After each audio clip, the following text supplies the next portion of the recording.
Hello and welcome to Mia's Custom Creations. Are you a vendor and would like to use vertical space instead of horizontal space? In this video, I'm going to show you how I made this pegboard briefcase display to suit the needs that I had, and maybe it'll give you inspiration on how to make your own. If you like this video, don't forget to subscribe, share, and like the video. Let's get started. All right, so I have decided that I want to make this 42 inches tall. So this table here is actually one of the tables that I use for my vendor events. And so it's a great way for me to judge how tall I need it by just using that. And 42 looks like it would be a good measurement. So we're going to go ahead and mark that. Let's get the 42.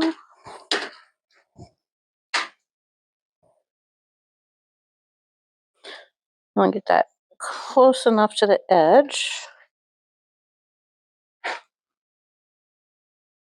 We got the 42 there. 42 there. Okay, now we're going to go to the other side. Mark the 42 on this side. Originally, I was thinking about just doing it 30, between 30 and 36. But the more I'm looking at it, I kind of want the extra elevation. So we're going to do it this way.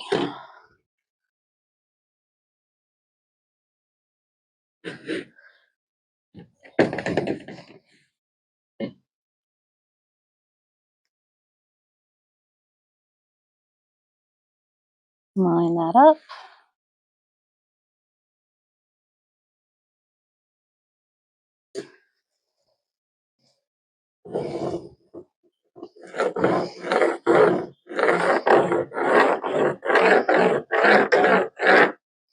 This material doesn't want to mark very well, so I do a little extra.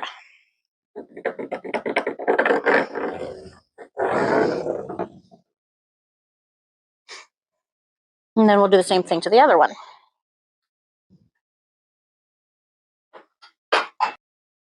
All right, next, after you get your pegboard cut down, then you're going to go ahead and get your 1x2s out and mark them at the 42 inches. We're going to do the side pieces first, the tall pieces first, and then we'll come back and measure between the two to figure out the top and the bottom. We have the two side pieces cut out. What you're going to do is you're going to line it up, flush top, bottom, and sides the best you can. Doesn't have to be exactly perfect right this second because we are not done. And if you're wondering why I'm doing it on the brown side versus the white side, I would prefer any marks to be on the back side that nobody's going to see except for me than being on the white side. That's just me. All right, so we're going to line that up best we can. Make sure it's flush. Right now, I'm just trying to get the measurement. So the easiest way for me to do that personally is to line them up and then make a mark on the inside. Same on this side. And then we can measure between the two lines to see exactly how big the other pieces need to be. So lining that up, lining that up.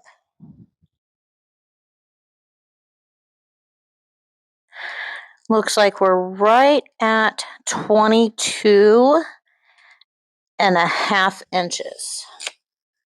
So we'll go ahead and mark these down to 22.5 inches each, and then we'll cut those down.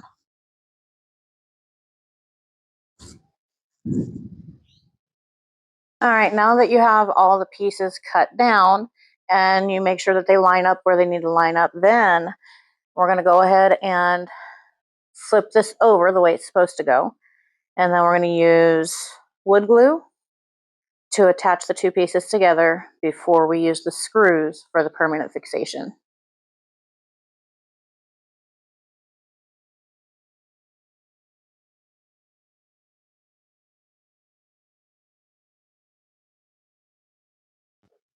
All right, so first you're going to drill like a little pilot hole where you need to go.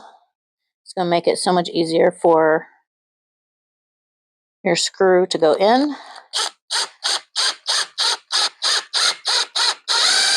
And hopefully prevent the wood from splitting. After you do that, then you're going to go ahead, switch back over to your screwdriver bit. I'm using the 1.5 right now. Just kind of trying to join these together a little bit before I flip it over.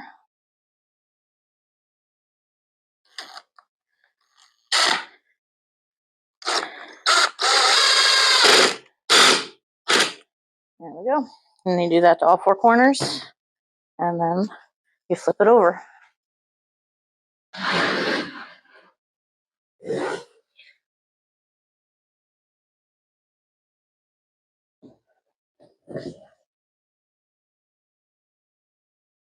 All right, so got the screws into the back of it, and as you can tell, I didn't really have any rhyme or reason. I just wanted it attached. So, I mean, if you're really picky, you could like measure it out and all that stuff, but I'm not that picky this time.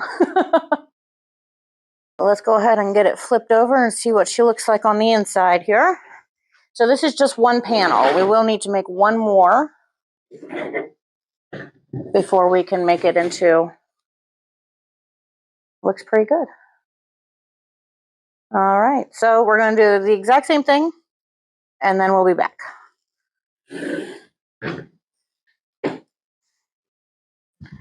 All right, so the next step is going to be installing the continuous hinge. Some people call this a piano hinge.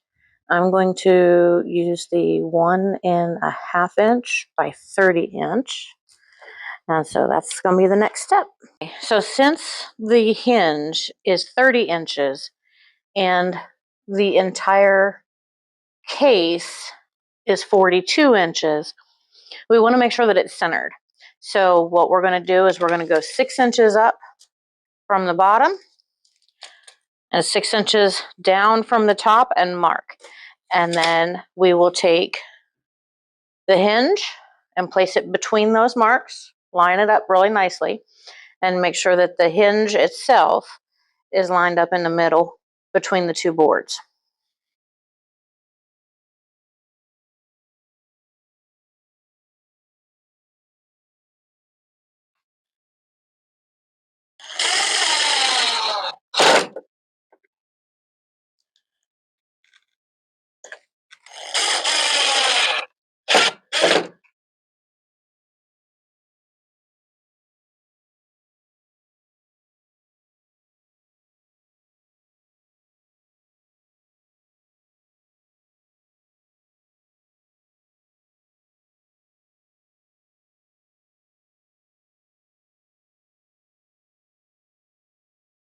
All right, so we have our display, and the locking mechanism is working beautifully.